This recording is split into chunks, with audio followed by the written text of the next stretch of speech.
welcome to the EST Hangout. This is the EST Hangout, and today's guests are...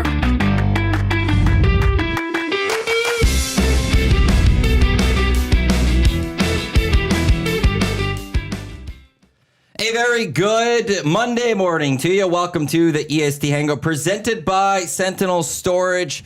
Canada Storage experts. Thank you to everyone for listening across the Edmonton Sports Talk audio streams, edmontonsportstalk.com, tune in, iHeartRadio, Apple Music. For those watching on YouTube and anyone listening to this on podcast, we really appreciate it as well. Tom Gazzola and Matt Iwanyk, Jasmine Sidhu with you here and back in the Hangout. It's been a while. We're excited to have him here. Yeah. It is Murray McCourt. We just finished season seven of the VIP Golf Show. I always forget the number. As well as the Ranch Golf and Country Club. Murray, it's good seeing you again. Thank you. I was just saying to Tommy, I get a little sad when my show ends for the year, but being on the Hangout scratches my itch because I love doing it so much, being here hanging out with you guys is always a lot of fun. Murray, you were telling me while we were waiting to come on the air, like, you know, you read texts and you talk it to your co-host, your producer, and you're like, oh man, it's over. I get that same way at the end of the hockey season on post-game show, where I'm just like, damn. And you get a little bit dusty. Yeah. The room gets a little bit dusty. So I'm the same way. When the texts were pouring in at the end of the show about how much they love the show and this, that, the other thing, it's just like, man, when I went to read them, I got a little emotional because it's just so great to hear all the amazing feedback and how much people appreciate and love the show. And you don't get that all the time. Like, I'm out at the golf course all the time and people I don't even know, they're just walking up, love your show. Yeah.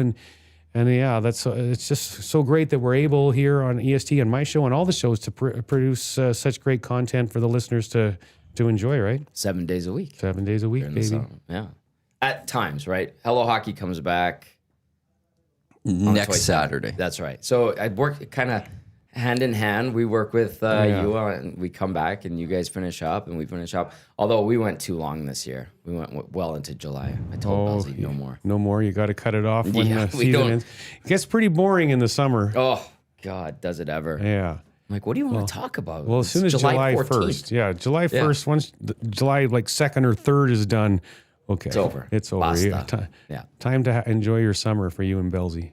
Now you can enjoy the winter, and you could be here with us on Mondays. Absolutely. Excited to be here. Yeah. Except it also means golf season's over. Well, it does. Sad. It's not over yet. We close October 19th. I know, but the word winter. It's coming. It is Watch coming. Your mouth. Yeah, bite your tongue. Yeah. It's just facts, though. Don't say it. It's just facts. Maybe if you don't say it, it'll wait longer. Supersized Indiana Jones. Golf show was always a great way to start a Sunday. Yes. Oh, appreciate that. Jazzy, what's up? You've gotten into CFL. Will you now partake in more golf? Yeah, obviously. Thank you. Yeah, you guys have got me started in a lot of stuff. But yeah, CFL. I watched that game.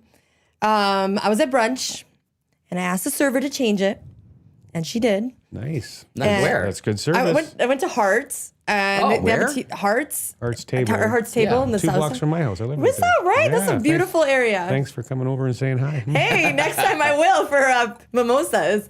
They have a nice brunch there. But they had a big TV outside on the patio, and it was really hot. So I obviously asked them to change it. The Jays were playing that the same time, by the way.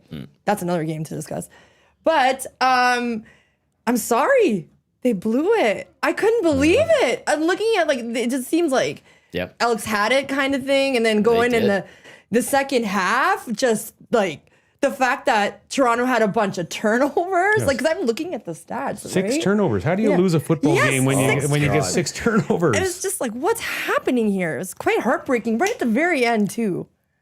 Last play. Yeah. That's 2 games that they've absolutely had it in the bag and let it go with the drop ball in the end zone, and then this one. I mean, those are two losses. When you're battling for the playoff spot, you just can't lose those games. And Toronto's tied with them now. Yeah, that was a killer. They sit 2 points back of BC and Winnipeg.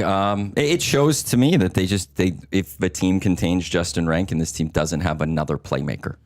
Yeah. They just don't. They don't offensively have another threat that Cody can get the ball to so that they could make you pay in a different way. If you contain Justin Rankin, and the Argos finally did. They actually stopped them outright. Cody has no one to give the ball to. That's the problem with this Elks team. I've said it for a few weeks now. Even when Steven Dunbar's there, he's not that big high-end playmaker that changes a game around. They need someone else. And that's one of the biggest concerns I would think if I'm Ed Hervey, I need to go address at the very least this season if you can, but for next year's, who's that next, like, who is that?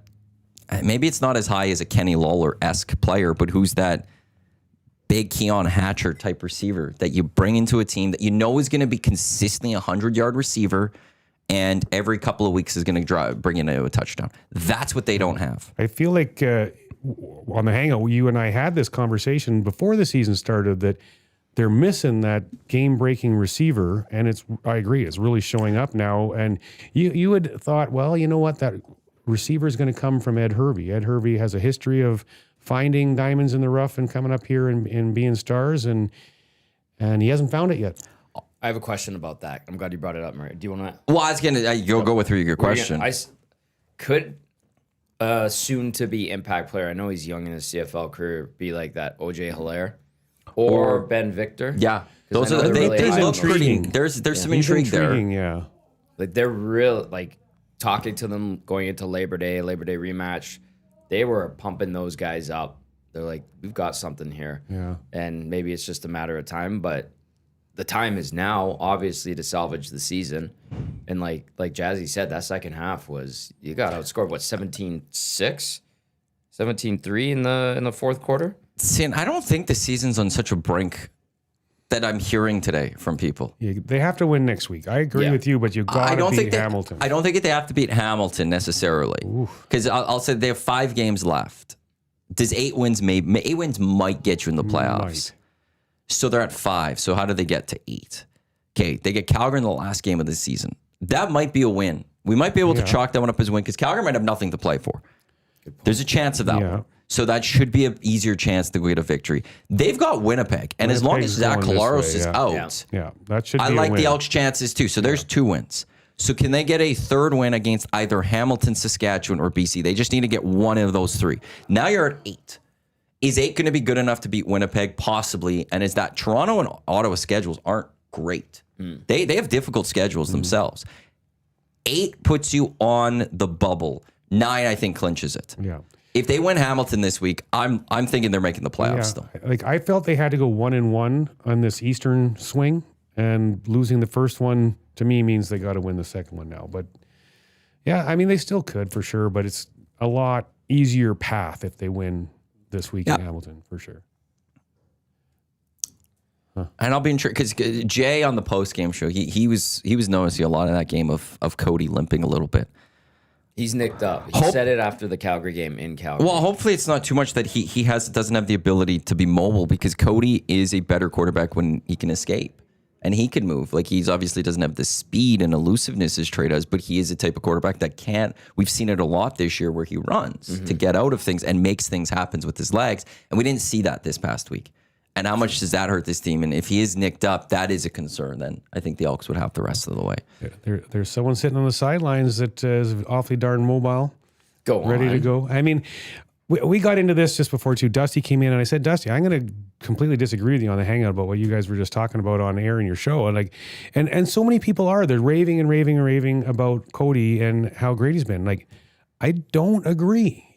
I think he's been average I mean, not above average. And sure, his completion percentage is high, but his dink and dunk, he's not throwing the ball down the field. It's just little stuff to the sidelines and in the flat where any of us could complete those passes to CFL receivers. So the first 2 games he started, I was clamoring for him to put Trey back in because he wasn't playing well at all.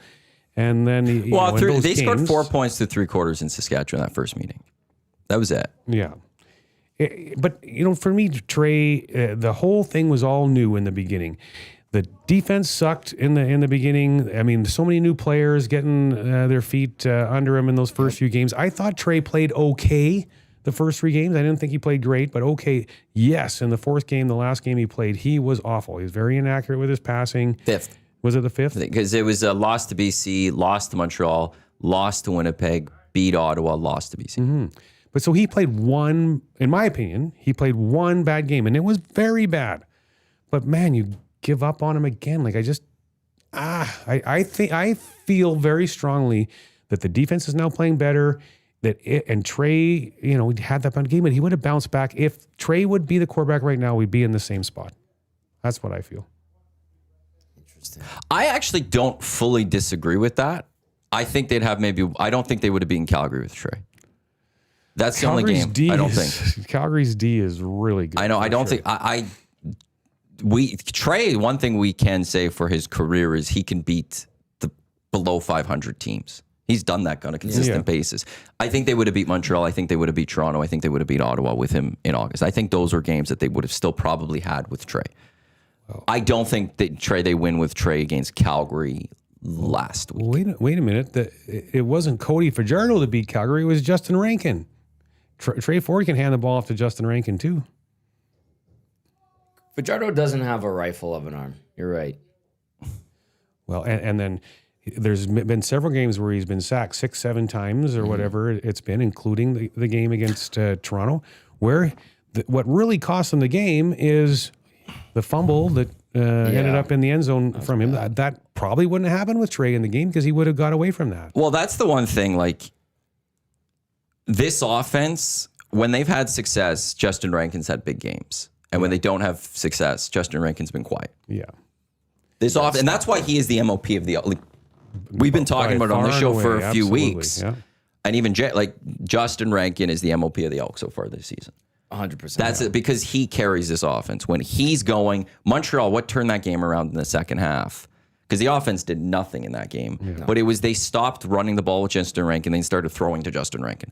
But Rankin was the guy that got the ball. Exactly. Rankin got those 200 yards against Calgary. Rankin, I'm just going to see if I can find, even that Ottawa win, he had 105 yards rushing and 69 receiving and a touchdown. Yep. So that win that you go back to with Trey as their starting quarterback, Rankin had almost 200 all-purpose yards in that game and 2 touchdowns. But first week of the season, which was a loss, 24 yards rushing, 67 receiving. So actually pretty solid game. Montreal 76 rushing, but nothing receiving. So a quieter game. Winnipeg was 30-9 and a fumble. They lose. BC 4 and nothing, they lose. Saskatchewan, 42 receiving, no rushing yards, they lose. Hamilton was 69 and a touchdown, 64 and a touchdown, so one of the rare games. But Julian Durant catches that football, they probably win that football game. Right. Then he's just been going off this season. But one of the turnarounds for the Elks this year has been Justin Rankin. He's just gone off. And against Calgary in the first Labor Day game, they held him to under 100 all-purpose yards. They lose the football game. Yeah. Calgary wins it. This week, they hold him to 38 all-purpose yards. Yeah. They lose it. Getting O'Donnell back on that O-line from the NFL, I think that's going to play huge dividends over the rest of this season too, because he's good. If you watched him, he did start in the last game. If you watched him, I was trying to keep an eye on him, and he wasn't getting beat, and he was on run blocking as well. He had his guys, and I mean, he's going to be a big boost to the O-line and help Rankin keep on his role moving forward, I think. Yeah. He's a giant. He is a giant. He's a big boy. One game, I'm like, who the hell is that? Jeez. Yeah. And Jay O'Donnell, I'm like, oh my God, that guy's a monster. And Jay talks that he's nasty. Is he? A nasty player. What you want from an offensive lineman. Nasty out there. Huh. And in this first game 2 weeks ago against Calgary, there was a couple skirmishes, and Jay was like, "There's Carter O'Donnell causing that." Yeah. He just pointed out to me. It was just he's a nasty guy. What are you going to do to him when he's that big? You're not going to knock him around in a little scrum. Yeah, I wouldn't say this season's over. We've seen, and look, I brought it up last week against Calgary, and I think it proved it again this week with this defense. Look, turnovers, they didn't get turnovers for the majority of this season. That doesn't help you win football games. This weekend, they finally got the turnovers, and they blew it. When you have 6 turnovers, you should go win that football game. Unbelievable. But there's a couple of guys that don't need to come back next year. Looking more and more like. Ed spent a lot of money on some key big names in the defense. Robbie Smith? I'm looking at that, him or Jake Serezna. I think Serezna's a 1-year deal. I like Serezna. But he's a great guy. Yeah. What they're doing right now is they have a rotation of a D-line, and they're getting the best defensive line play in these last 2 games. Okay. They have. It's just last week, not this week, the one prior, they outsacked Calgary they outsacked a team for the first time this year. Mm-hmm. This past week, they were getting to Nick Arbuckle before his injury. They were causing things. It's Jay's, if you go back to those 15 Grey Cup, like there was a rotation on that D line. But when you pay guys like Robbie Smith and Jake Serezna all that money, they have to be every down players now. And they're not getting the job done. But when you start rotating these guys in, they're getting the job done. So why do you necessarily, like, I think at the very least, one of those guys doesn't need to come back next year. You could go take the money and go get yourself a nice receiver. Yeah, well, the other part of that money is what is going to happen at the quarterback position, because if they're going to give the starting quarterback position to Cody moving forward, they're going to cut Trey at the end of the year, and that's $400,000. Which a good chunk of that money is 2 years. I think in 27 is the big year for his contract. Some of that money would go to Cody, obviously, but that would free up a bunch more money because I can't see them running it back with both of them. Yeah. I'd have to look at the structure of the contract. I think it depends on the price that you're bringing in Cody. I think you Cody's could, because not coming back for $150,000. No, he's going to get more, but Trey's not getting the 4 next year. So you restructure his deal. Well, I just like, you do need a good backup quarterback. Yeah. How many backups are there? Well, and the only way I could see, because his brother's here now too, and it's a personal thing with him now. But unless he saw a clear path somewhere else to be the starting quarterback, maybe he would stay if the money is still kind of there for him. But I mean, if he knew he could leave and have a clear path to being a number one, I think I'd be happy to go. Well, as anyone should. Yeah. Like Winnipeg, Ottawa. Well, but see, okay, What's going on in Hamilton? How long is Bo going to play for? Nick Arbuckle and Chad Kelly, what's happening there? They're both not coming back next year. Well, if you're the together. Argos, you're going. You should be saying we want Nick Arbuckle. Oh, I disagree with that. Okay, I'll just say this. I think Chad's a better quarterback. Chad Kelly's a better quarterback, but I'll tell you what, Chad Kelly's reputation is hurting his chances of staying in the league. But is Nick Arbuckle having a career year, or is this something you could expect from him year in and year out? No clue. Well, he's working with Dinwiddie again, who he played or had in Calgary, and it works. Yeah. But go back to... but I think that they're the quarterback shaking loose for like a Winnipeg next year. Yeah. Yeah. So that's one spot. But we go back to our situation here too, though. But like Cody is going to be 33 next year. Like he doesn't have a lot left. I mean, Trevor Harris is almost 40. Well, yeah, some quarterbacks can do that. What's MBT? He's almost 40. Yeah. Is he not 39 or something? Yeah. How about him popping off yesterday? Yeah. Did not see that coming. So you can play for a while. Yeah. There's diminishing returns at a certain point with some of those guys. I don't know. Not every quarterback can play till they're 38 years old.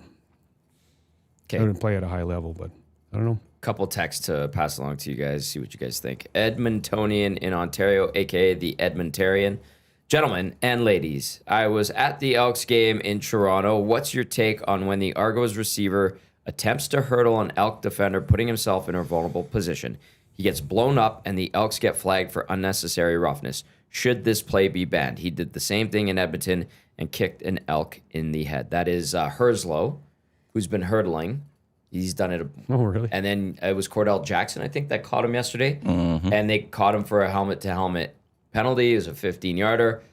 Huge impact. Good play by Cordell Jackson. I don't know what else he could do. This guy's trying to jump over you and embarrass you.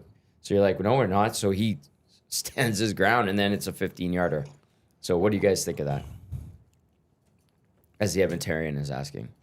Don't look at me.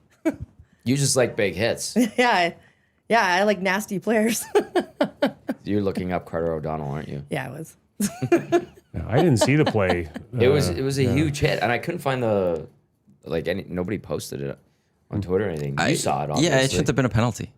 But it was head-to-head contact. My problem with that is he gets in the air, though. So, like, you don't know how high he's going to jump. So, what's a defender supposed to do in that situation? I don't care about them jumping.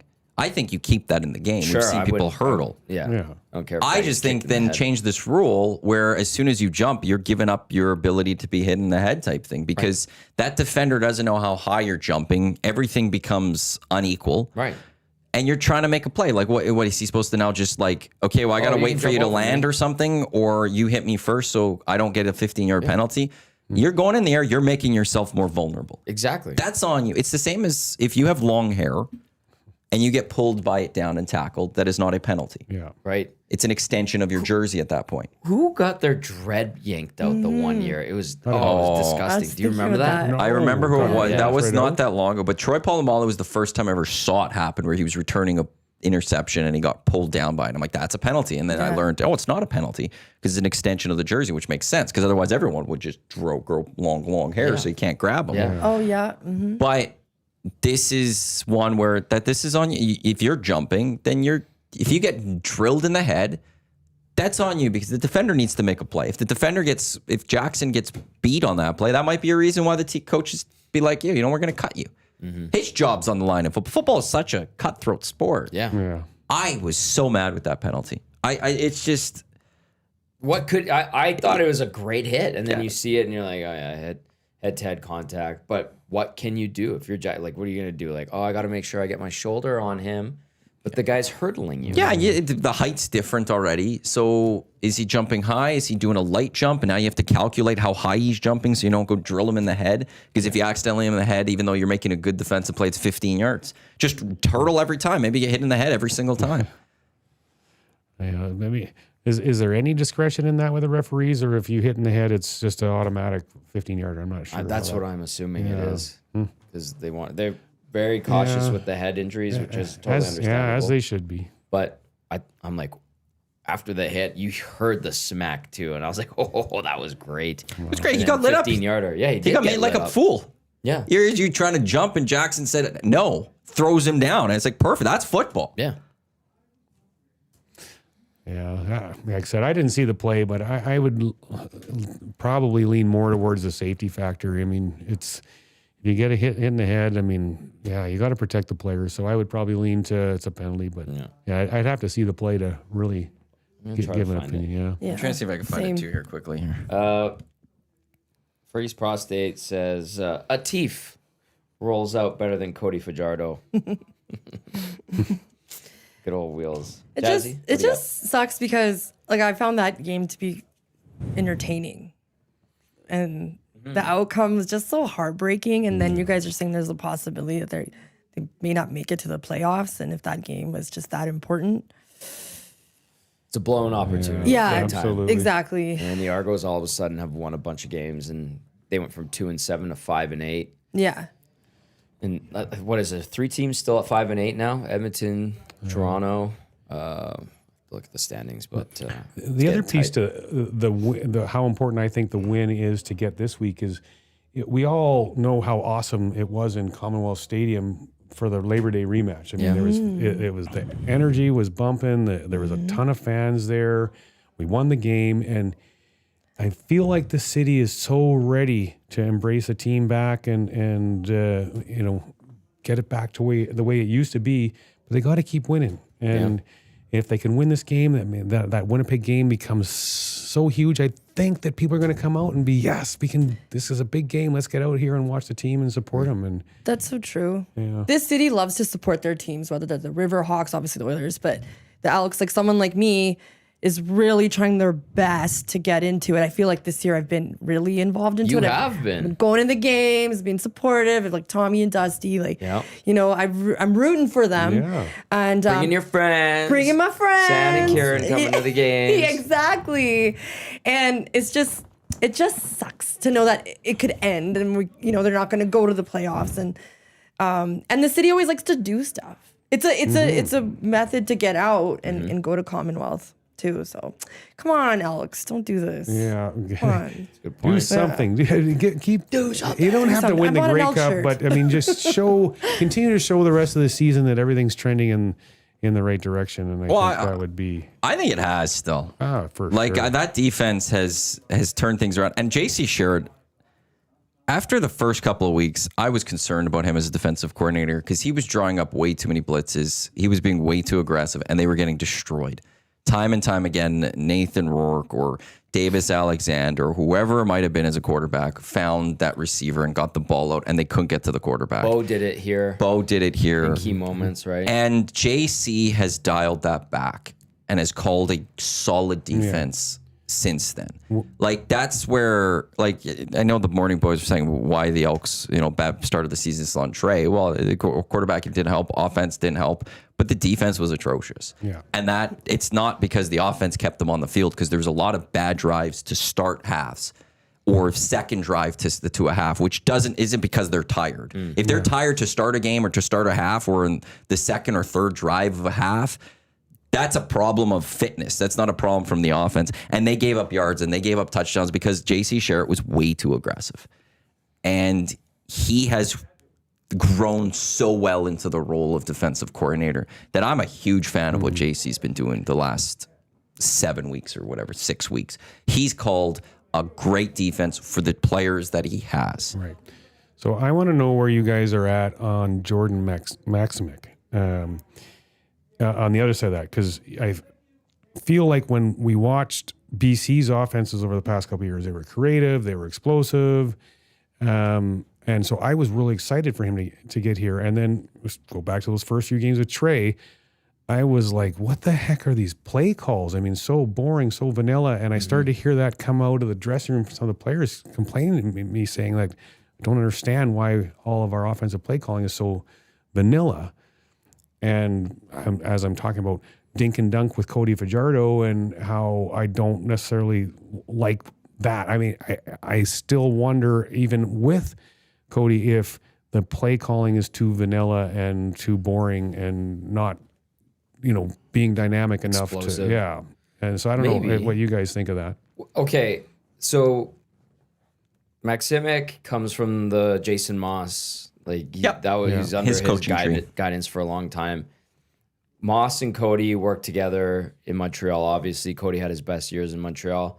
So that familiarity, talking to Cody, said it helped him. And maybe that got him a little bit ahead of Trey to understand what Maximic tries to run. But then is Maximic, this is my question, is Maximic limited in, quote unquote, explosive play potential because he doesn't have star receivers? I won't say the superstar thing. Guys, But they don't have a number one receiver for sure. Is he limited because Cody's arm isn't a gun? It's it's average. It can get downfield, but there are some lame duck long ball passes that have been picked off this year so is he hampered knowing this, that, if Rankin's getting shut down, he has to get super creative or try to come up with something quickly because of the limitations, A, of Cody's arm, and B, of, the depth at receiver, the type of receiver he's got. I don't know. These are questions I just have. I don't think that, because, like, Jay and I were talking on the post-game show, like, did we see a screen throw this past week against Toronto? Something nice and simple to get the ball to Justin Rankin. Can't really remember. There wasn't really one that we could thought of in that moment. Like, and then when in that game, and this has happened this season at times, they give the ball to Rankin to run up the middle and it's not working. Okay, this isn't working today. It's jammed, yeah.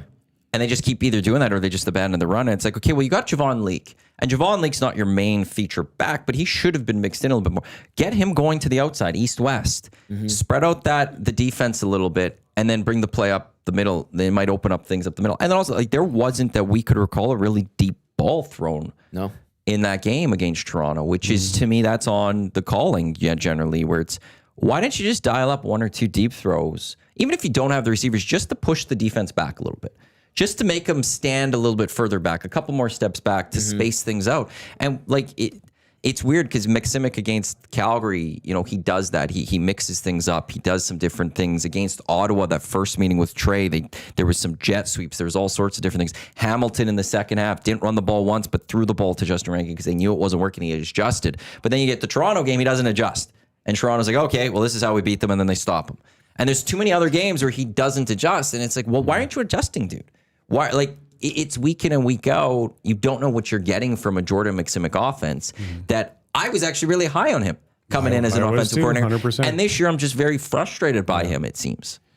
Do you guys think that when you have two weapons of Rankin and Leake, and like you just said, like Leake, you maybe get him on the field, but how about having them both on the field at the same time? That would be interesting. Could you see the options that could be there and the play calling that they could do? Yeah. Oh, man. The first kickoff show I had, I said I'm excited to maybe see the potential of a Trey Ford, Javon Leake, Justin Rankin backfield.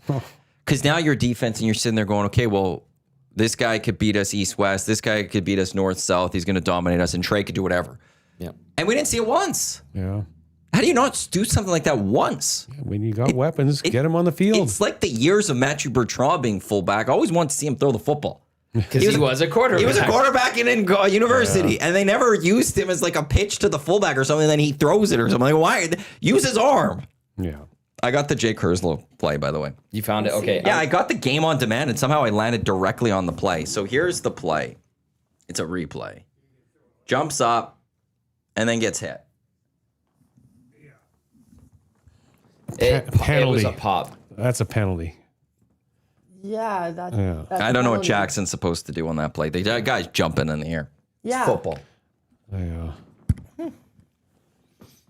Was it? It was a penalty. It was a 15-yard Yes. penalty. Yeah. Okay, They gave yeah. him a 15-yard penalty for what was it? Unnecessary roughness. Yeah, because someone can get hurt. That's It's football. like, Don't it's jump in Twice the air. underneath the damn shoe. Don't jump in the air and make yourself a lame duck. But this Herslow, who's like an important receiver for the Argos, he's had a pretty decent year. He's gone to that well so many times, and guys know the book on him. So Jackson was like, "This guy's trying to hurdle me. No, not today." Boom. Well, take his feet out and make him land on his head on the ground. Then Because when a receiver goes vertical, there are those times that just opens the door for a DB or linebacker to clip him and flip him. yeah. But if you hit too low, it's a penalty. Right. So if you hit him, they've added this year. So if you hit too low in the legs, it's also going to be a penalty. When he jumps in the air, if I he don't hits know. low- Probably. Well, if he jumps in the air, there should be a when he cleat on the jumps headshot. in the too. air, there's some discrepancy there. I remember we had a meeting with the officials at the start of the season. Every receiver jump in the air. You might get hit in the head. Yeah. And you get a 15-yard penalty. Although Herslow's been great for the Sacramento Gold Miners. Sold off my fantasy football team. Was ready to miss the playoffs for the first time in 10 seasons. Never have missed the playoffs once.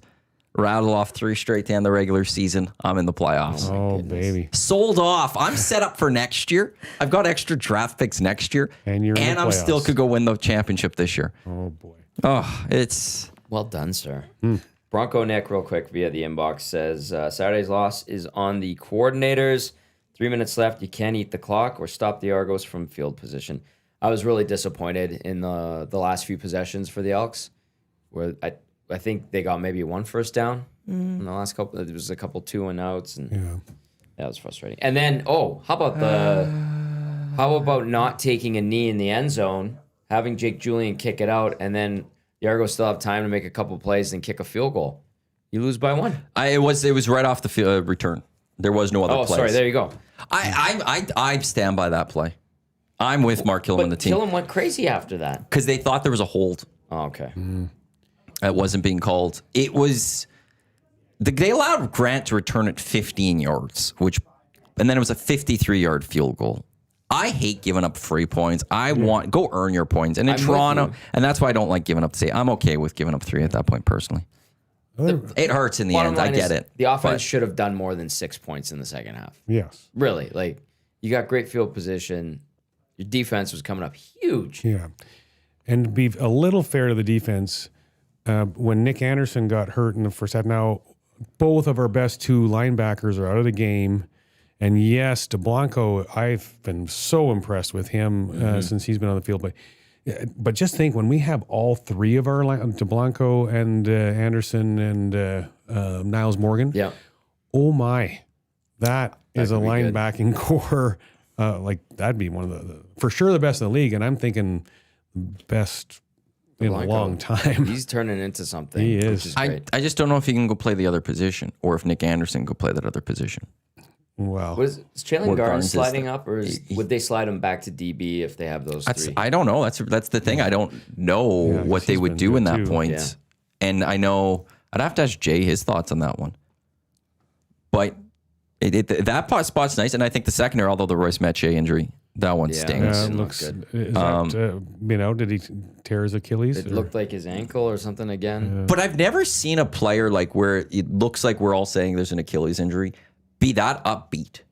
It's a very pleasant Yeah, guy. the big It was smile. incredible. He is a super nice guy, Usually yeah. they're, and rightfully so, they're down. They're like, When and Killam goes up and hugs him, and he's just like smiling almost. right? Like, Which almost makes you think maybe it's not as bad, but why did Killam go up and hug him? I mean, that's Yeah. a great coach move, but you feel like he did that because it's pretty significant, but with all the smiles, and he smiled on the field. Like I thought right away when he's sitting on the field, oh, he's going to get up and walk off. He's happy. Like, but that is his personality. He's quite a good dude, guy. yeah. just a good dude. Yeah. I'm just very impressed with how this defense has played in these last 2 weeks. It's given me so much confidence to still think that I think they still are going to make the playoffs this year. You're right. It'd be nice to have play football again. Because you win by defense. That's what wins you championships. It wins you football games. I don't care about the offense fully all the time. It's the defense. And the defense is playing now at a level where you're like, they're going to give this team a chance to win week in and week out, which hasn't been said about this defense for I don't know how long. I don't know the last time I saw an Elks defense that gave me this much confidence that I've had over the last 2 weeks, where they go on the field and like they're going to be able to get a stop when you need it to a degree. And I feel bad because they ultimately needed one more stop and they didn't get it this past week. Yeah. But they did so well for the entire game leading up to that. And the offense did hurt in that regard. But it's just that defense is going to give you a shot to beat Hamilton. That defense is going to give you a shot to beat Saskatchewan possibly too, I think. You know, another piece, I think you guys all know that the Elks invited my wife and I to go with them to Montreal, and Yes. that was such a cool experience to be on. But you know, I had a couple of key things that I took away from that well, I was on the field before and after the game, hanging out with Larry Thompson and Chris Morris and some of the other people in the organization, and like the conversation we were having about, like at that point, it was we needed this win. This win needs to happen today, and like I said to them, you guys just really need to be patient because you really look at this. There's a new owner, there's a new GM. There's a new president. There's a new head coach. There's a new offensive coordinator. There's a new defensive coordinator. There's a whole lot of new players. There's a lot of new here. Yeah. And I said, but what you do have is unbelievably good people. And like Chris Morris, don't need to say anything more than, I mean, he's unbelievable. Mark Killam is a great guy. I mean, JC Sherritt, oh my God, the guy is unbelievable. I mean, you just go down the list of the quality of people they have. And I said, just be patient because when you have good people, good things happen. And then the other piece of that, like these guys love Mark Killam. I was fortunate enough, I was just outside the dressing room when he addressed the team after the win in Montreal and how pumped up the guys were, how excited they were. And then a couple players did address the team as well. And like just how amazing it was how they're all in this together. They're a true team. And Mark Killam is a great leader and they want to play for him. And he's a great choice for the head coach of this team. And I believe he's going to be here for a long time. You have an interesting perspective on that because you've known a lot of the guys that you mentioned at the top for a long time to when they were players here. Yeah. And they're in the community and all that. So you would have a pretty good gauge. Plus, they like to come golf at the ranch. So, and your investment and involvement with the Elks / Eskimos too. So is this the best group of people? You just gave them a lot of clout. Is this the best group of people running the team in a long time? Wow. In your opinion? That's a pretty easy answer because it's been so many poor people for such a long time, right? And so yeah, I think that if this city can just be a little patient, I think there's going to be some Grey Cups coming our way with because the people that are running the organization are that good in terms of their people and their football ability and they care. Like Chris Morris cares about this team so much and the Eskimo way and everything. Like he's going to do everything and anything in his power to make this what it used to be. And I mean, you see the start with that Calgary game. That's the way it used to be. It was great to see a whole whack of people up in the upper bowl again. Yeah, it was and whatnot. And they are so on the right track. And I think if we're just a little patient with this, like I said to everyone that would listen with this team, I said they're going to get off to a slow start, but by the second half of the season, they're going to get on a big roll. They're going to sneak into the playoffs, and they're going to be a team that nobody wants to play. it was kind of trending that way, and then this last loss kind of stung. But I do believe that even right now, this team could win the Grey Cup this year. If, some things are going to need to go their way. They're going to need to stay healthy. Yeah. But, and next year and the next few years, they got a lot of really good young players, and they're buying in. And like Mark Killam, he's a coach, man. And everything's going to work out just fine. Could you imagine Jazzy at a Grey Cup celebration? No. It would be scary. What? You were an animal, Jazzy. That's why I play with the boys, I guess, right? Yeah. I can't wait for Grey Cup. What's that? I can't wait for Grey Cup. Oh, Winnipeg will be a fun time. Are you going? The plan is for me to go, yeah. I'll take some time off and head out to Winnipeg. Unless the Elks are there, then there'll be work out there. Yes, and you have to work, exactly. You and Jay will both have to go do it. Could they get through the crossover? Oh, that would be so and fun. then go take down a couple of East. And this never happens. That's the one thing. It's never happened. No one's ever gone all the way. The Elks they've won a number of Eastern semifinals. They've never been able to finish off the Eastern final. Though. Yeah. You know what, though? There's still a chance they could. Winnipeg and BC are going backwards. BC, I don't know what to make of BC. Yeah, I honestly they're a tough don't. one. They're a team that their defense just isn't good. Their offense could put up points. Their offense is going to score. Well, they have a great quarterback. They have a great quarterback, but defensively, they can't stop teams necessarily. Like, they got some key stops against Ottawa, but Ottawa almost made another comeback against them this past weekend. I'm not like, that's a team that if they go through crossover, actually, I don't care where they are. I don't see BC winning a playoff game. No. If they have to go to Calgary or if they have to go to Saskatchewan, they're losing. Yeah. And if they go out east, maybe they win one. Maybe if they're going to if it's Davis Alexander led Montreal team, I don't think they're winning. If it's MBT, I think that's a much closer game. But then I don't think they're winning 2 out east. Yeah. I just because that defense they can't hold. Whereas I think they get Calgary this week though. No, that's next week. Or is it this week? No, it's this week. BC Calgary this week, which is going to be a huge game. Calgary's pissed off after losing to Edmonton. Mm-hmm. They're going to want to get back. Saskatchewan, their loss helps Calgary inch a little closer. And BC needs a signature win this season. They don't have a signature win to me. What team in the CFL are you really scared of playing?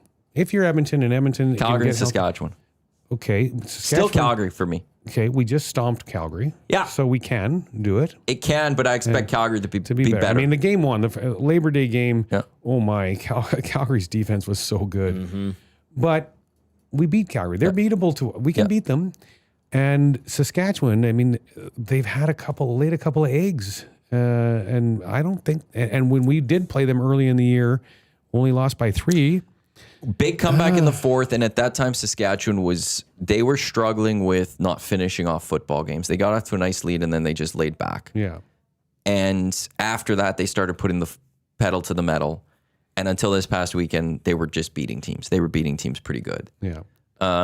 Outside of Calgary, they lost to Calgary, and that's where to me, Calgary is the best team. Yeah. I'm still would be scared of those two if I'm Edmonton. Maybe and I'm Montreal. scared of it Davis Alexander led Montreal team. Yeah, because if Davis is healthy, that he's a special talent, and that team scares me with what they can do. And he was not on the field when Edmonton won in Montreal for sure. No, yeah, no, that's who scares me. Like that would be if all is equal, if everyone is healthy. Yeah, I think it goes Calgary, Saskatchewan, Montreal to me as the top 3.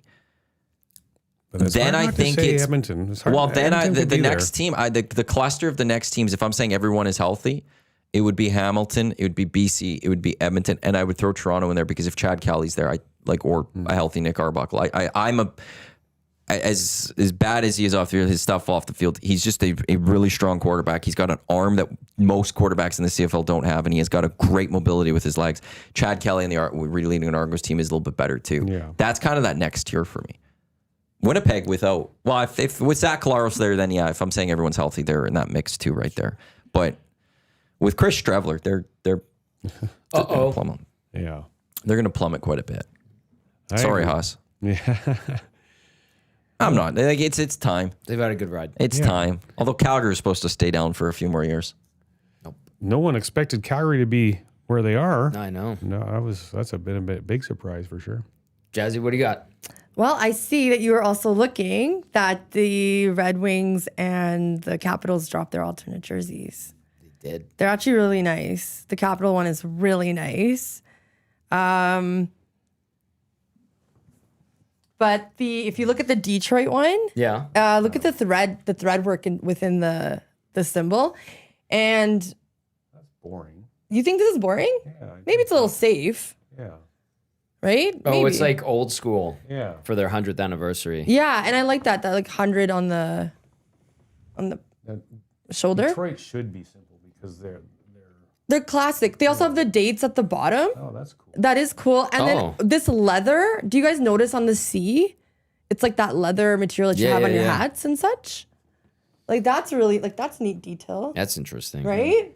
I don't like it. You don't like that? No, I don't like when the Red Wings mess with what they're doing, and that's messing with what the Red Wings have. What about the symbol though? I like the thread count, but I don't know. The symbol's a little cartoonish. It's okay. I mean, it still says Red Wings. It's very simple. I don't think they can do much with their uniforms. Classic. It's a Yeah. original 6 classic team. You gotta keep it pretty. It's kind of modern though. They modernized it. Yeah. I mean, what did you think of the Oilers jersey, Jazz? We discussed this on Friday. I thought it was mid. Mid for you? Yes. It's different. It's bold. And it's making a statement for sure. Like I was just like, It wasn't like, oh wow, or like that's ugly. I was just like, well, whatever. Like, Well, that's what I did with those 2 jerseys, but the Oilers it caught my attention because whoa. What did you think? Well, I still don't know if I like it or hate it, to be honest. You need to see. A lot of people are saying, let's see it with the full. yeah. getup, yeah. And you said blue helmet, right? Yeah. Yeah, exactly. No stripes on the pants. No orange on the gloves, from what I was shown. So Well, it's such an old school looking jersey. They're not going to do like the old brown gloves and no, not what I was shown. I was shown like the full head to toe uniform. I liked it. It's different. Like I like that they're trying different things. Sure. I like people keep saying go back to the oil rig logo. It's like, why do you want to go? First of all, I have to make it clear. Nostalgia. Apparently, the copper and blue, like that color scheme, is not really liked with the current regime of Oilers brass and the owner. The orange is big. Like they love orange. They love the classic blue and want to stick in that theme. So the whole idea of the navy and the copper, throw that out the window. All these people want it. I kind of understand, but they're trying something different. They need to maximize their sales potential in the McDavid Draisaitl era, and if you sell the same jersey over and over and over again, eventually people are like, oh, boring. We have like 3 of these already. I'm not going to buy it. For sure. This is different. This is new. And it's funny too, I compared in that clip we put on our social media, I compared the Heritage Classic reaction to the reaction from the leak. And it's very similar. Like people are like, this Heritage Classic jersey is terrible. And people didn't, I think when people started to figure out like the node or the paying homage to the 1952 Mercuries, they're like, oh, okay, that's cool, and the tie-in there. This is completely new. It's faux retro. I love how JMO called it faux retro. It is, yeah. I still think it's neat. It's different. Cool. Yeah. I like the fact that, like, I know you said, brown gloves. No. I like that they're going more modernish again with the blue. Yeah. Imagine if they win the cup in this. I would But buy. they- I don't they give won't. a F They- if they how can't. ugly this They jersey won't. is. They I won't. buy. They wouldn't wear this in the Yeah, they Oh, I know won't. that, but Yeah. I'm just saying if this was the year, like that. But would if be they just one of win those. wearing Yeah. those jerseys, people like them. Yeah. Like, oh, maybe they're good luck. Yeah. My favorite's the orange one. I love the where the base color of the jersey's orange. The WHA ones are the ones the I abominations. like the first ones, not the second versions. Yeah, the bright orange, nuclear orange, terrible. You just thought it was Yeah, it terrible? was- There was 2 different I was a oranges fan. that they've used, Yeah. and one Yeah. has looked a lot better than the other. And you don't think that would be the case, but it just that subtle change was like, yeah, that's a difference. Yeah, the one that they had at the end of Rexall Place and in the first year at Rogers Place, the WHA throwback. Yeah, like Yeah, that's see. very popular. Yeah, that one. Because That one was great. It was I think it's different. great, It was yeah. different. So people Yeah. gravitated to purchasing Yeah. it. I was still working for the team at the time when they got rid of those, and some of the talk was on TV they look too much like Calgary, was what some people were saying, and it's like, what are you talking about? Calgary has no blue, it's orange. So I don't know. I thought those were great, a nice paying homage to the original Alberta Oilers. It's too bad they didn't do a white version of that one. That would have been all right. Yeah, white's actually like I love the white jerseys. Classic. Those are those are my favorite. clean. Paying homage. Morgan Wallen. I went on Friday, the first show. Yes. And Connor walked out, which was pretty neat. Thought, there'll be Leon with him, but no. And Connor He was like, there. What's that? Leon was there. He was there? Bet he was. Yeah. So that was neat. Just wanted to quickly give you my review of the concert. Okay.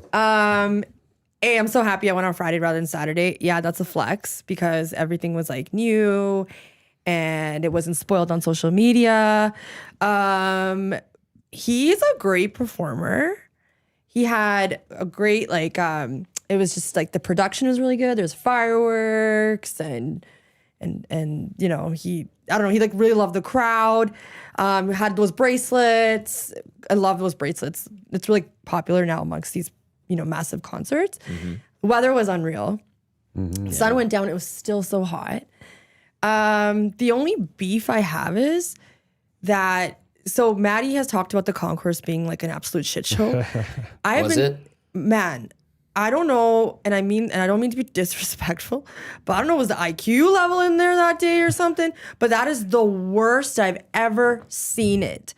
I have been to Weekend just recently there. It was fine. Yeah. I've been to, whatever, you name it. I go there often. But this time, my friend and Asan and I, like we had plans after and we couldn't make those plans. Oh, and here's the cool thing that he did though. Morgan Wallen, I guess one of the Nasties had mentioned this in the chat. So this is how I know this, but I guess he will take a fine to play over his. Oh yeah, he's supposed to be off at 11, I think. Yeah. Yeah, so noise is at 11 in Edmonton. So he played late, which is fine. But the thing is, people are hungry or thirsty and like you can't go to the concession, right? Because it's closed, right? So anyways, we had plans off. We couldn't make them. We were still like bombarded with all these people. And there was about 70% women there, I'd say too. It was like all uniform. You have to have the jean shorts or shorts and cowboy boots. I noticed that. Shout out to the ladies for your choice in outfit. You all looked fantastic. I do want to say one thing because it sounds like everybody was at, and everything I looked at on social media, it was people at Commonwealth, which was great. Nice to see it packed. What irks me is the for guys, this Wranglers with cowboy boots and then like some ratty shirt and the mustache and trucker. You look, it's such a bad look. It's such a bad look. So I just want to give some props to the guys that actually like dressed nice to go to this concert. Yeah. The girls could be in the Daisy Dukes cowboy. Of course they can. It looks great, right? Like all in. But the dudes that wore the crappy Wrangler with the cowboy boots, you guys look like slobs. I'm sorry. I'll give the guys who are actually from farms and ranchers like the props because that's their lifestyle. Yeah. But the faux look, he's terrible. Did you go to the concert as well? No, I can't. I don't know any. He's not of a his Morgan songs. Wallen fan. I know his Post Malone song and that's it. You want to know when they announced this concert and everyone was about raving, going crazy about it? I'm like, who the hell is Morgan Wallen? I had no idea. I mean, Luke Bryant, Zach Brown, like all these names are like. And He threw who a are chair these off a people? Nashville balcony and got charged for it. yeah, That's it's one thing he true. did. He has a history with alcohol, I think. Gets a little too drunk and does bad things. You know what? To me, country music is just pop with a fiddle now. So Stan said that because, like, okay, It so is. It really is. So her It's and I, not good. like, it's a while. Like, we only knew like a couple songs, Yeah. and I did listen to his whole album after. By the way, I actually really do like his album because it's very toxic. Oh boy. So whatever, toxic time. And even she at one point was like, "Man, all this sounds the same." Right? Yeah. Yeah. Yeah. It's there's no depth to it. There's no layers. It doesn't make you think. It's just like drinking beer, hunting, chasing girls, Heartbreak. having remorse. Sounds like country Hating. music in its finest right there. Yeah, it's very simple. So yeah. Well, got to be something about a dog, their dog Yeah. in there or something. Love dogs. There wasn't. I just find country music to be awful. So. But man, and it was so hot in the concourse. And because there's like boobs everywhere, I was like getting squished because I'm so short. I was like, oh my God, get me out of here. Sounds like heaven.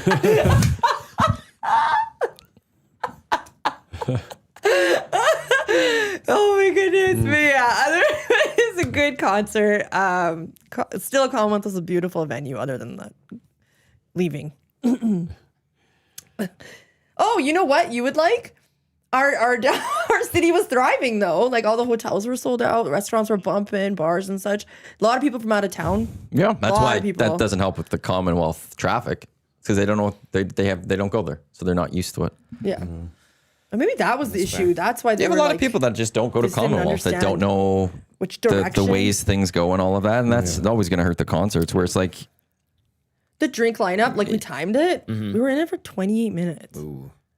Can you believe that? Yes. But again, like I've been to a lot of concerts there, and this was the worst I've ever seen it. And I think Maddie probably nailed it because people from out of town didn't understand. Maybe. It was bad. I'm with I got Mitchie. so cranky at the end. What? Give me Merle Haggard Oh my God. over any country star. I don't know who that star is. today. I knew Miranda That doesn't Lambert. surprise me. Miranda Lambert came out. Did not know not even one song. That's when I went to took a break. Miranda Lambert was at the concert? She opened up for him in the first night.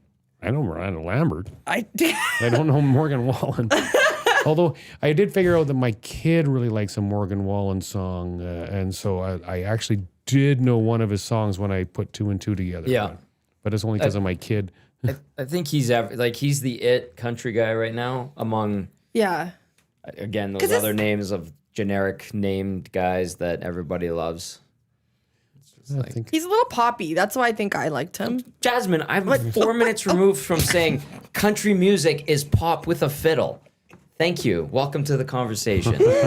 Nice point, Jasmine. I wish somebody else on the show Nailed had it. Where did pointed you that hear out. that before? so. I just had to look it up. What happened to Luke Combs? Because I thought Luke Combs was the country guy. No clue. No We idea. can tell you. I don't know jack about country. Yeah. I'll tell you that. Okay. Yeah, who's the guy married to Gwen Stefani? Luke Bryan, right? I don't know. Like, I had no clue. Well, you knew No, something. not Gwen Stefani. Really? Wasn't that Blake Shelton? There you Oh, go. Blake Shelton. That guy. See, Blake yeah, that Shelton. one. Yeah, see, yeah, I don't know jack about No country. clue. No clue. I don't think Blake Shelton. I used to watch was it The Voice that he was on? Yeah. The Voice. He's a terrible singer. Like when he would sing on the show, I'm like, how in the hell is this guy popular? I have no idea. Like, That's a great I question. don't know. I thought he was terrible anyway. Well, my best buddy Brett loves country. His family's from the Bellis area out by Smoky Lake, and he would put on country music. And I'm like, oh my God, who's killing this dog right now? This is pathetically bad. And he's like, this is amazing. You I'm have like, to "Oh, change it God." though. Like I understand people want like a little bit of country. That's fine, but you need to change it. It really kills the vibe because it does sound the same after a little while. No doubt. It's all the same. Yeah. There's some country I like. I like Carrie Underwood. Oh boy, she's Hello. good. She's again kind of poppy too, right? Yeah, for sure. But she's got some pizzazz. Well, Pizzazz? And Pizzazz. can she sing? Holy. Yeah. But like she won American Idol, right? Yeah. And then, but that's all pop. That's a mix of everything. And then she's a Tennessee girl, and then she goes the country route. Steered it. That's where she's from. I mean, she grew up on a farm. Yeah. Like, yeah, she's a country girl through Yeah. and through. Yeah. But she was made like I watched that season of American Idol. She was made to be a superstar. Yeah. She looks like a superstar, and she still does. Yeah. Yeah, absolutely. She was outside the team bus in Nashville one game, and I was just like, oh my God, there is an angel. Yeah, that's right. Yeah. She has that aura. Or Yeah, for she real, doesn't for need real. to farm it. She just has it. No cap. I was I was in Vegas one time, and I went to a concert. It was a made-for-TV event. It was called Women in Country or something like that. And she sang "How Great Thou Art" in that, and oh my God, it was probably the best song I've ever heard live in my life. But it was made for TV. So what happened is they would sing, and if they didn't record perfectly or something, when they'd come back from the commercial break, whatever, they make them sing again. Oh. And so you heard it twice. And I tell you what, that "How Great Thou Art" that Carrie Underwood sang, I was praying that that it didn't record properly, so she would have had to sing it all over again. So just so I could hear it again. But that was a crazy show. I really enjoyed That'd that. be neat to see. Like It was. live recording, quote unquote. Yeah, it was so cool. Like I don't hate country, but I do. Yeah, I can tell. Yeah, it's like, it's very simple. No layers, no depth. Legit. I'm with you, Yeah. but I've been trying my best to It's not clever like music. everything. Yeah, it's not. The writing is very Yeah. basic. Yeah, Maddie's so quiet over there. You're not country music. I used to never like country.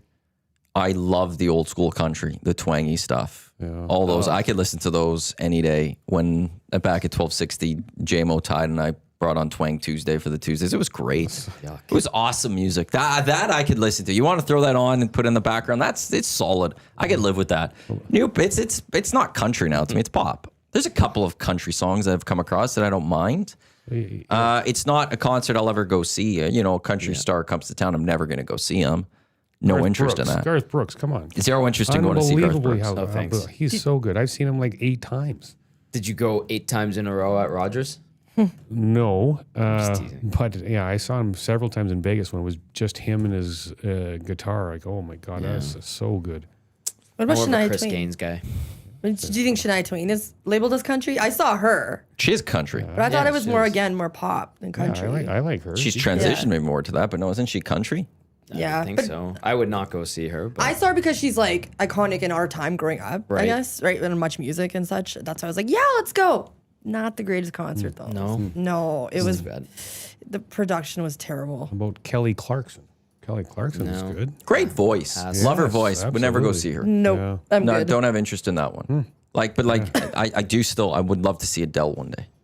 Oh yes, Adele I'd go is see Adele unreal. in a heartbeat. And that's still my favorite concert I've ever. Adele? been to. Yes, and Marielle. Oh, wow, Adele. Yeah. And Adele and Ed Sheeran are my 2 favorites. I would go to their concerts anytime, anywhere, any place if I could. I saw Ed Sheeran play in the lobby of 1260. No, That's wild. way. What? Yeah. Shut Before he blew up, Virgin brought him in, and we had a whole lobby full of girls, basically. They were all there watching. But I was doing this, and I looked over, and it was Ed Sheeran playing. And then he hit it big, apparently. No, well, not apparently, he is. But the time he played at in the lobby of the Bell Building. Oh my God! Thanks for the invite. Holy. I know it was. This was this was before he shot off and stuff. Yeah. And yeah, they brought him in. I didn't know who Ed Sheeran was at that time. And then that's you can still find a couple people. I have a couple of people that I know that have pictures still on like their Facebook or something. But yeah, Ed Sheeran with the Virgin logo and just was in our atrium. So mid-show he was jamming. That's cool. Crazy. Sonic Boom doesn't happen anymore, right? No, That was unfortunately an not. awesome. Yeah, it like was. Jack White was amazing. Oh God, the Lumineers were fantastic. I always liked the Lumineers. Arctic Monkeys was amazing. Like I remember those shows. Katy Perry was playing the old Coliseum the night Jack White was playing, and apparently she left after her show and came over to Sonic Boom to watch Jack White. Holy. Yeah. I saw a video of Katy Perry in a concert last night on my Twitter feed, and I'm like, holy, I don't think kids should be allowed to watch her performances. Like, oh my God. I'm like, Because of her costumes? well, she was basically wearing next to nothing on the bottom and was doing things to a chair that I'm just like, oh my goodness. Oh. All righty then. Hey, All right. Well, good for you, cheers Katy for Perry. sitting. Hey, Chris Brown was doing things to a chair. Yesterday was Travis Kelce's ex, by the way. Oh boy. Yeah. What? I know. I got notifications about this. No, that's a different one. So something just popped up on your phone and you just read it right now. Pretty much. Yeah, I was just, pretty much. Okay. What? Okay, wait. Okay, now I have to bring this up. Did you guys see the Chiefs game, which wasn't a very exciting game, but whatever. Chiefs are 0-2. 0-2. Wow. Well, Never count the 3 Chiefs out. games lost. Huh? Never count the Chiefs out. I know, and that's the thing. I think we're They played 2 good teams too. yes. Anyways. Did you see how Taylor Swift? Did you see what they did for Taylor Swift? No. So she's so there's like I guess there's an exit or entry or whatever into the stadium, and they brought this big rolly wall thing just so she could walk by and nobody could see her. It's like, get over yourself. But Maybe she just wants privacy. What's wrong with Then don't wanting go to I privacy? don't mind that at all, to be honest. Why? With you, with how crazy things can get. Well, just like people just want to see you walk by. Just let them see you. Dance monkey dance? You're Pretty a zoo much. animal? Like, Pretty why can't much. she just live her? Like, she just wants to go watch You her. should have seen this she just production wants of to this go- wall. Yeah, It but was she just so wants to go see her. ridiculous. She wants to go watch her fiance play football, and she doesn't want to be, photographed. What's wrong with that? You would never turn down a photograph opportunity. I'm just saying those two just love the attention, and then it's like, no, I'm just gonna put this wall here now. It's like, get I'll out. defend her on this. Must be like a necessity, just like because it probably gets a little crazy. Every move you make is getting analyzed. Like Yeah. you just went after her for loving the attention, and then she tries not to have the attention, and you're going after her for not liking the attention. Oh my god, it's like she wants it both ways, my friend. Jasmine, Well, you're she's ripping the her biggest for star in both the ways. world. What do you expect? I But can if see you how. saw the production, it's just an annoying. I'm so disappointed in myself for watching it. By the way, I blame my friend who sent it to me. I was golfing, so I missed everything. It's just you can't get mad at her for trying by saying she just wants the attention. Then when she tries not to have the attention, get mad at her that you can't watch her. Doesn't want the attention? Don't go to the game, or just like So don't support your fiance. yeah, don't. Be an Oh honest, my just be God. terrible fiance and just be like, no, I can't go support you because I want a private time and I can't get that. Yeah. And even though there's a wall that could just walk me to my suite, You have to see the production of the wall. I think that's what's the annoying part. but did she plan that or did security of the I'm sure she stadium do did. that? I'll look it up. Where did you golf, by the way, Tommy? Big shout out to Matt over at Garrison. Oh, okay, Got us yeah. out there. I know I asked you, but you guys were slammed. Yes. Actually, Garrison was slammed too, but Matt found a cancellation, got us in. Okay, good. It was like congratulations to Uncle Diego because he's retiring at the end of October. Yeah. So I was like, let's get out. I'm not sure if I'll be able to golf anymore. Hopefully, one or two more times. You're going to get a little busy. It's gonna get a little busy. So yeah, we went out. It's a beautiful day, and you know what? I mean, ranch is in phenomenal shape. Quarry was as well. Garrison, very nice. Very greens were fast. I was at Blackhawk on Thursday, Murray. Got touched up for a 92. Shout out to my buddy Arif for taking me out there. You got touched up for a 92. Yeah, Oh, I boy. get everything was going all right on the front.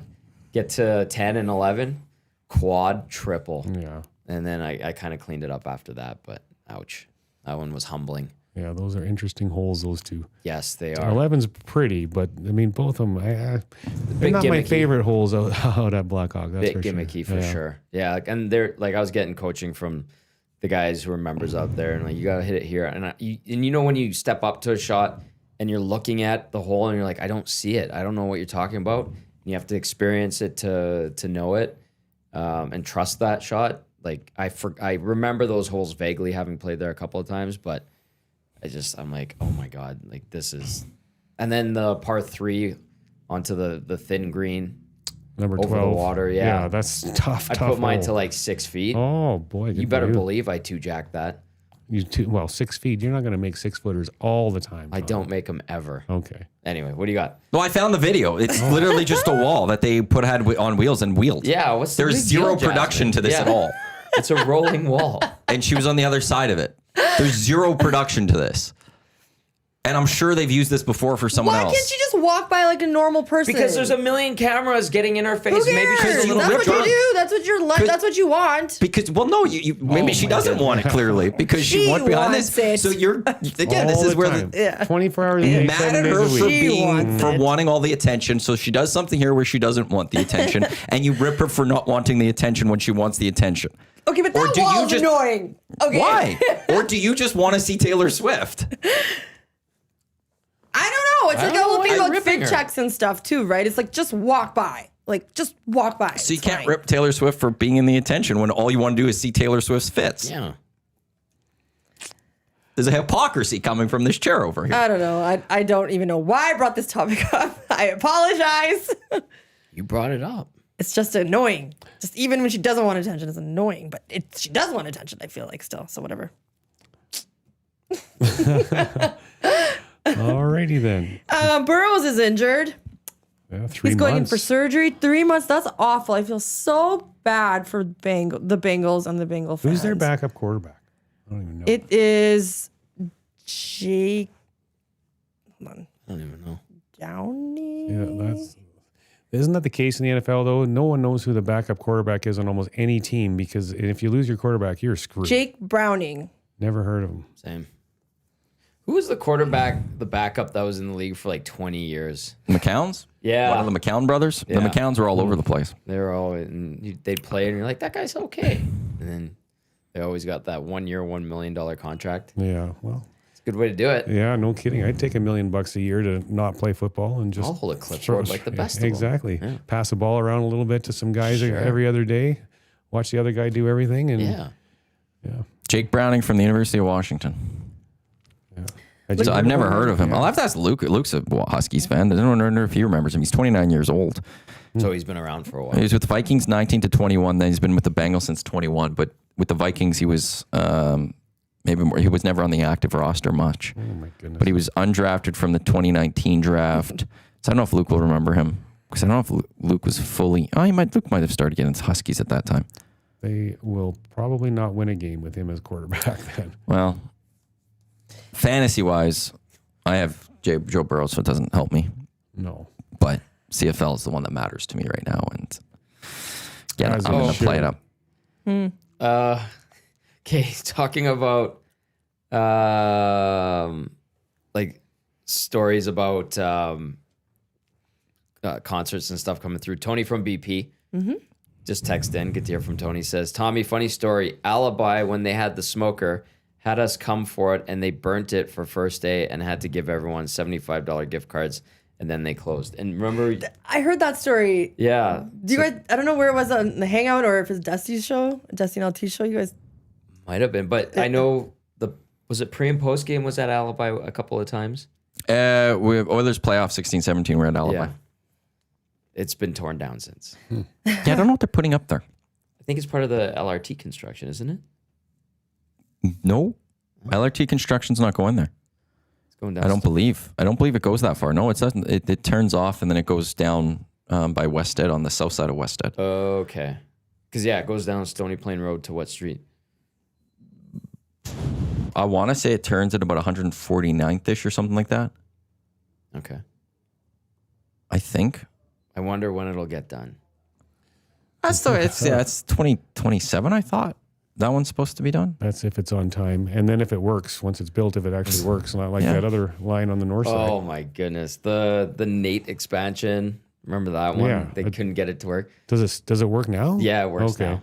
But they couldn't get like the old system, the old computer to integrate with the new computer system. It was like 2 years at least, I Oh, think, it was that it was pathetically just, bad. yeah, it was crazy. That's crazy. 156, thank you to people. Yeah. It's 156. Oh, yeah. 156 is like massively under construction right now. Everywhere is in the Everywhere is. Yeah, where is It's it? literally just a gong show out there, right? Downtown's a Yeah. mess. Same with White Mud. Ugh. Yeah, White Mud, that Twilliger intersection. That's Henday, been you 3 name years it. already. Henday, I think, is good now, isn't it? Just where the LRT Right is here on going Stony across. Plain Road, it's not. Just at where the LRT is going to cross. Yeah. It's just like a 200-yard area where you have to go down to 80, but I don't know of any other. Well, that southwest side, they added the 3 lanes to it, made it 3 lanes and stuff, and it's opening things up quite nicely there. That was 2 years ago Yeah. it finished, yeah. But it was a nightmare. I drive that every day to and from the ranch, and boy, it was not fun for a few years. Growing pains, I guess. I Is mean, that what it is? I don't know, but traffic has gotten Ridiculous. Crazy. Yeah. How in the world they never just made Henday 3 lanes all the way around from day one is kind of beyond me.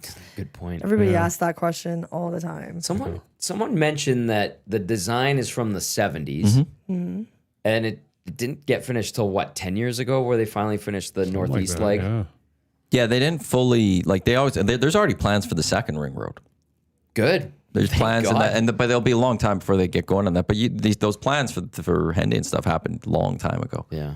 And then it just isn't once it finally got going and they actually built it. So there is supposed to be a second ring road that eventually. second That's ring even road further will not out. get built in my lifetime. I'm sure of that. I'd say like those type of plans, yeah, they take a long time before they happen and stuff like that. But there's plans out there for a second ring road at some point. Let's get that yellowhead. Let's get that intersection at 66th Street out of there. Get the underpass going, because that's a pain in the ass. Because there's how many intersections they've been doing the tunnels or the overpasses. which I is think- great. It's almost a true freeway soon. I think the only spot they have to still do is 66th Street. And what are they going to do there? Because there's the one old Gainers on the north side of it. There's like an old business or office building on the northwest side. I know there's an empty lot on the north or southeast side. I don't know. Get it going. And Fort Road, actually, they've done a good job on Fort Road. I have to give them credit. They finally completed the 50th Street train, which was an absolute nightmare and a half. Yes. Like a nightmare that you couldn't even wake up from. It was like you're getting stabbed the whole time. That's how awful that project my was. gosh. And now it looks all ghetto-y. What's that? Does it look ghetto-y? Yeah, I How? don't love it. It just doesn't look. And there's still construction going there, by the way. Oh, yeah. So you still have to, Isn't the train going there? yeah. Like the LRT? Yeah. Yes. Because you're Is talking that- about oh, like yeah. actual like rail train, like Yeah. Like at the choo-choo. yeah, the choo-choo, not the light rail. Yeah. Thank you. What are your nightmares like, or what do you dream about if Yeah, you're what's getting going on in that stabbed mind the right whole now? So much time? stabbing, oh my right? Yeah. gosh, what's Me going too. on in that mind of yours? Stabbing, hate towards celebrities. Yeah. That stuff starts during Oilers season when things get a little toxic and you're stressed out and you can't sleep and all those things. It's coming soon. Will be an underpass at 66th Street for north-south traffic, says Bronco Nick. So it's not going to be an interchange. It's just that underpass. At that will get built. 66? Yeah. Okay. That's better than the stoplight. I think that's all that's going to be left, and then it's a true freeway. I love how we're getting into the minutia of traffic flow in our Oh my city. God. Old Gil with this one. Hello, Old Gil. So good morning. Initial traffic study done in 2006 had traffic projections of 20 years occur in 5 years. Unprecedented growth in Edmonton region never happened before in Alberta. Learned their lesson for Northeast Henday. Yeah. It's a lot of growth.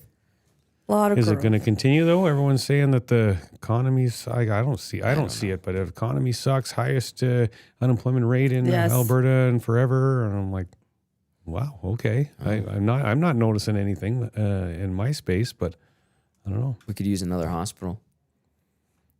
We certainly could. That's one thing we can absolutely use. Yeah. They were supposed to have one built down on the south side, but I know. that got kiboshed somehow. Wasn't that the province? Brilliant. Yeah. Brilliant. I'm resisting so much. I'm being facetious right now. The official drink of the EST Hangout is the Finnish long drink legend in 1952. A drink unlike any other sparkling refreshment, real liquor. Longdrink.com/Canada is where you your postal code and find a liquor store establishment nearest you with the long drink in stock. This is the EST Hangout presented by Sentinel Storage, Canada storage experts. More than 2 decades helping Canadians through life transitions. Canadian storage provider. Be sure to buy Canadian. Murray McCourt, Jasmine Sidhu, Tom Gazzola, Matt Iwanyk with you here. Reminder coming up at 11 o'clock. We got Lock Shop. Myself and Dusty will be on the Lock Shop. We've got Oil Stream. We've got EST Afternoons. We got the Reed Wilkins Show with Jay Milne. That will take you until 6 o'clock. Also, ESTies tomorrow. It's going to take place. ESTies at edmontonsportstalk.com. ESTYS for last minute tickets. Do have to say I had somebody drop out. I have one spot for presenting. Texter of the Year presenting. If you're interested, 780-218-9999. If you're coming and you want to present, text in and I will pick one of you to be a presenter for Texter of the Year. Hey, tell everyone who else is joining us. Ashley Collingbull's coming Ashley up. Collingbull. She's a nominee. We'll be here. She's got a I double love nomination. that. Yeah. I did contact Alice Moran. And She is in Toronto this week. Ah. She really wishes she could come. So Mac T might come too. I have to text him. What's today. attendance going to be like? Is it going to be up from last year? Or About the same. About the same I as think. last year, yeah. Yeah. We have They might have 6 o'clockers in stock. I told them, hey, maybe you should get some 6 o'clockers because people will drink that. And then I was told, like, well, we'll do it if we could, if whatever's not sold, we can send back where you guys have to buy the extra. I'm like, well, no, I don't want to buy extra beer. Like, you don't have to order this. I'm just telling you that if you bring 6 o'clocker, sell. people are going to buy it. Yeah. So Yeah. you might want a couple of those flats. So I think they're going to bring some in. You're just trying to help out. Yeah, Yeah. well, I'm like, it's like what, and I even said in one, like, whatever's there, people are going to drink. Like, people are not picky about their beer in the end. Yeah. But if you had 6 o'clocker, that will sell. Like, I'm just giving you that heads up, people. That if so, I got to go to the Metro tomorrow, right after the Lock Shop, to set up. And Surveyor Brett says the marquee is up. he sent a isn't tweet. that for that. lovely? I That love is that. pretty cool. Yeah. It is a. I didn't know what to expect last year going in, but I really had a good. My wife did too. We had a great Yeah. time, and some of the entertainment, like That rap, I know it's a finalist for Entertainment of the Year. If frickin' Clausen and Zach do not win, that rap they did, oh my God. That was my It favorite was too. so good. Yeah. That legit my favorite. I will reveal my vote. It was for I Believe in These Guys / Clausen. Oh, I love As that one too. good as that rap is. Yeah. 'cause it's I great love that one production, too. nice and but tight. that's the one I But voted for. I believe in these guys. Yeah. Josh is like, I've had a couple of tequilas. Yeah. So funny. You and your wife will be attending tomorrow. Absolutely. Have dinner reservations in advance. I love date then night. Head on over. Date night. Yeah, Exactly, she'll be all dressed all nice and lovely. Yeah. You gotta treat her out, right? Yeah. I'll be rolling in with my entourage, like Vinny Chase. Ooh, Yeah. who's your turtle? Who's my turtle? Yeah. More like who's my E? I guess San. manager? Yeah, San is my San's your manager. manager? Okay. Yeah, my agent. Or what? Sam my puts manager. up with a lot. Yeah, she sure She's does. very patient. No doubt. Karen can be turtle. Oh, Yeah. okay. But a couple of other friends of mine are coming as well. So that'd be awesome. Yeah, they're excited, which is so nice. I'm They're so excited. proud of EST and everything that's been, done here. And the whole fam rolling in tomorrow? Yeah, my brother Mike's not coming up from Calgary. He's oh, going no. to Japan. Oh, Cool. wow. Yeah. Okay. But everyone's excited. They're ready to get dressed up. I was with my brother yesterday, Paulie, and he's like, "Oh, I don't think I'm going to dress up." I'm like, "Shut up, dork." Excuse me. He's like, "Well, I don't need to wear like this." I'm like, "Just." He likes to be that guy. Oh, like He'll just be casual, cool, Okay. Or just be, what's the word? Like just suave. difficult? Oh yeah, he's Yeah, difficult. wants to be difficult. difficult. Yeah, I know a lot of those type of people. Well, then you have to dress up. Otherwise, you're going to hear dress it. up, Paul. Yeah. Maddie, how about you, the whole Feel the fam? wrath. My dad can't come. That's right. My brother and sister-in-law, I don't think are coming. They're busy with kids. My mom, my aunt, and uncle are coming, I think. And Kayla. Yeah. Is Kayla like? Does she have everything ready to go? Are you guys matching? No. No. She showed me her I'm- dress. It's really beautiful. I won't be sitting with any of them. Oh, you'll be. So side I'm stage. behind the scene. You're going to do the backstage stuff again? Somebody's got to.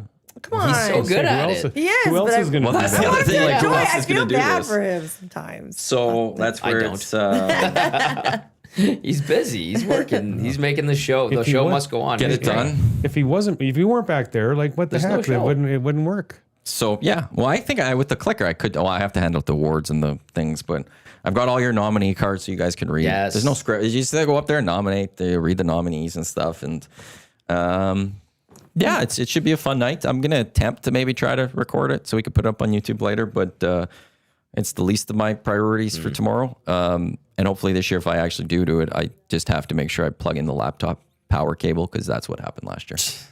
I forgot to plug that part in, and You did that in the studio once. Yeah. I've done that for whatever reason. I forget when I'm putting that laptop in, then I have to do other things. And I'm like, oh, the power's kind of important. Kind of. Then we get a little message there that's like, oh, power's about to die, and it takes away our audio, and it's like, oh crap. Got like seconds to make sure we can plug in the power before the screen goes off on us. I have to say, Hasn't happened, though. watching you work that last year was very impressive. Yeah. I would look at you side stage, and I was like, look at Maddie, he's on top of this. With the burgundy suit. So remember, do not change out of your suit until I get a picture this time. No promises. That's I got where pretty you, sweaty last year in that that's where you spot. changed, then I had to take the picture after. You and Jess have your outfits picked out? No. No. Where's dinner res? Yeah, the LT wants Close to know. by, Pip. Lovely. Yeah. We did it last year there because it was close by, and so we had a very lovely dinner there, and so we're doing it again. We had such a great night all in all last year, so we just want to repeat it. But It's a soiree. yeah. It sure is. Yeah. It sure is. I'll tell you that we don't have very many date nights, and this is like 2 in like 4 days. But have you guys? We went on a date night to Una Pizza Love Una. and Wine Bar in South Common. Oh, OMG. Yeah. that good. You love Una too. I went to Una a few times in Calgary, and first time I had it, I was like, this is the best place. Yeah. And then I saw they're opening up in Edmonton, and I was following along, like, when are they opening? Yeah. That is one of my favorite pizza places. Una. Absolutely. The She pizza's didn't like it. fantastic. The wine, their wine list is yes, please. They have a lot of French wines, and I love French red wines, baby. Arancini balls are amazing. And I had those this time Those too. are my Oh my favorite thing on the gosh. menu there. Yeah. Yeah, But they their were pizza delish. to me is fantastic. The chicken It pesto has is some the one I always honey love. in most of the pizzas. Like, It's Is a it new the thing, hot hot honey. That's a thing well, now. you can put it on, but you can get that to put on I it. love But that. they have like honey just kind of comes on it. I don't know. It's good pizza, but just a cool spot.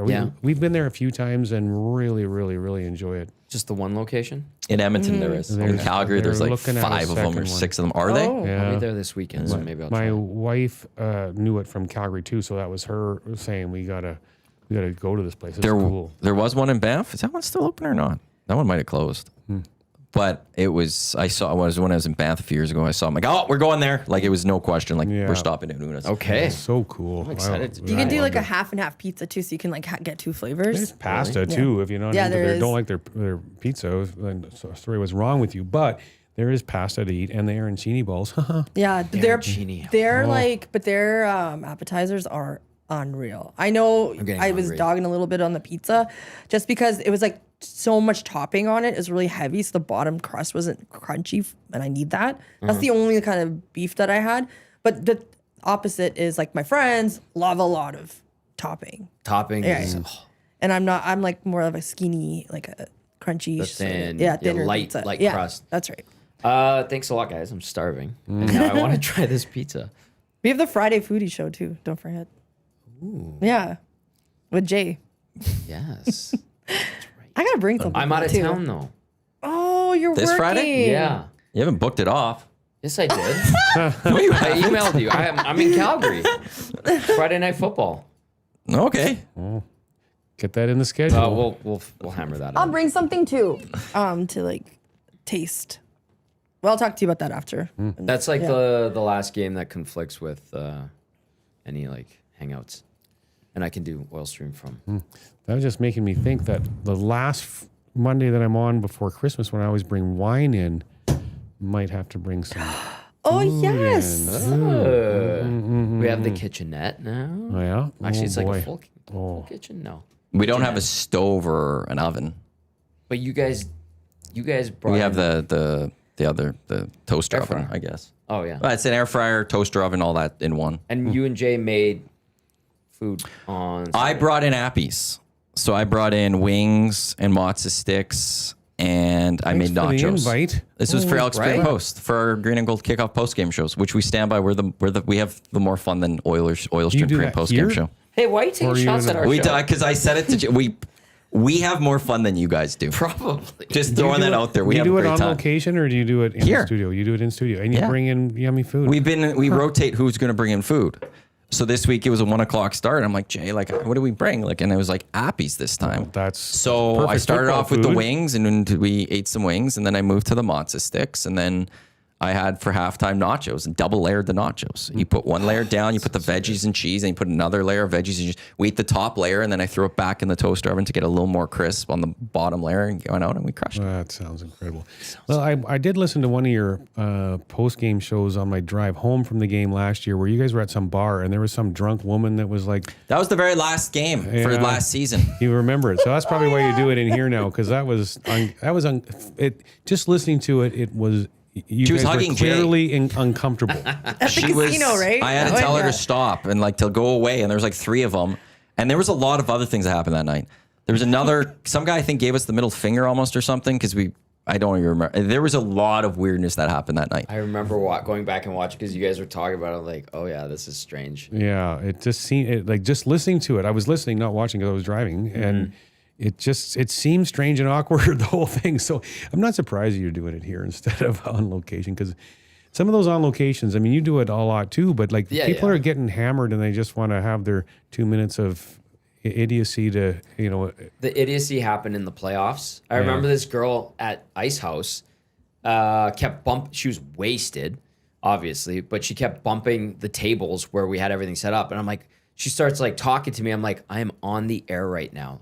And I pointed at the on-air light, and she's like, what does that mean? She's like, play a song. And I'm like, oh my God. And she started bumping it. And finally, I just like pushed it back and bumped it to her. And then she went and like pushed it. And I'm like, and Tim over at Ice House is great. He's like, you have to go. Yeah, I was gonna say there's no security there taking care of that. Yeah, that was the only You don't time. have a panic button that you can get security in there to save. No, and then like if things are getting, you need to like take care of it, calm things down. You just send it over to some clips or whatever. But we have fun on the Oil Stream pre and post game show. We had a great time. I didn't say you guys don't have Yeah. fun. I'm not saying at all that you guys don't have fun. talking about? I am saying fun. Jay and I we have more fun than when like you and Hernan last year, you and Benny this year. When you're in here and all together, we have more fun. Than Oh, you I guys. believe calling that. it. Yeah. We have more fun. Hernan and I would like have naps in the intermission. No, Jay and I are having a great time. We're enjoying each other's companies. We're having wonderful chats. We're having wonderful meals together. Really planning this off of each other. This is almost sounding like date night to me. Well, it's a little bit. Yeah, They went for lunch to what was it? Refinery last- Grill. Refinery Grill, and they like held hands. I remember hearing about that last year. I was like, weird. No, it's last week, not this one. The game before, his girls were here, so they watched the game with us. Okay. We had a great time. He brought in Chinese food for that one. It was a wonderful time. Well, it is important to have a good relationship with your coworkers. Yes. But we just have the most fun. We're the most fun show. I'll just say that. I'll go as far as we're maybe. I don't know. Him and Reed have a lot of fun in this building You're pandering when they're now. there. But no, Jay and I we have. When it comes to the pre-post, we're more fun off the air.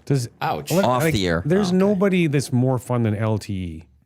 But he's not on either of those pre-posts. Well, fair. But you said you're the people that have most fun around here. I think in terms of the interactions that we have throughout the day together, and so we only have to do once a week those shows, I think we have some of the best fun overall throughout the day when we are together doing that show. All right.